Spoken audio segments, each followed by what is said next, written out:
சொல்லக்கூடியது. அதாவது ஆணாக இருந்தால் வலது கை, பெண்ணாக இருந்தால் இடது கை. ரேகையை வச்சு தான் அந்த ஓலைச்சுவடி வந்து தேடி எடுக்கும். அதில் பார்த்தீங்கன்னா அதில் உங்களுடைய பேர், அப்பா பேர், அம்மா பேர், நீங்கள் என்ன பண்ணிக்கிட்டு இருக்கீங்க, உங்களுடைய ராசி, நட்சத்திரம், இது எல்லாமே சரியாக வரணும். அதை பார்த்து உங்களுடைய ஓலையாங்கிறத அது நீங்கள் தான் கன்ஃபார்ம் பண்ணி சொல்லணும்.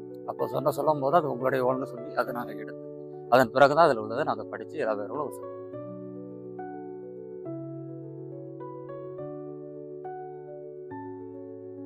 அது மாதிரி உடனே சரி பண்ண முடியும். இதில் நாடி பார்க்கும்போது அதில் என்ன பிரச்சனைகள் இருக்குது, அந்த பிரச்சனைக்கு என்ன தீர்வு, அது பார்த்தீங்கன்னா உடனே சரியாகுது, கொஞ்சம் கொஞ்சமாக சரியாகும். அப்போ அதில் சொல்லக்கூடிய இந்த ஆலய வழிபாடு பரிகாரங்களை பரிகாரம் செஞ்சுக்கணும். செஞ்ச இடம் பார்த்தீங்கன்னா உடனே செய்யறதுனால உடனே சரியாயிடாது.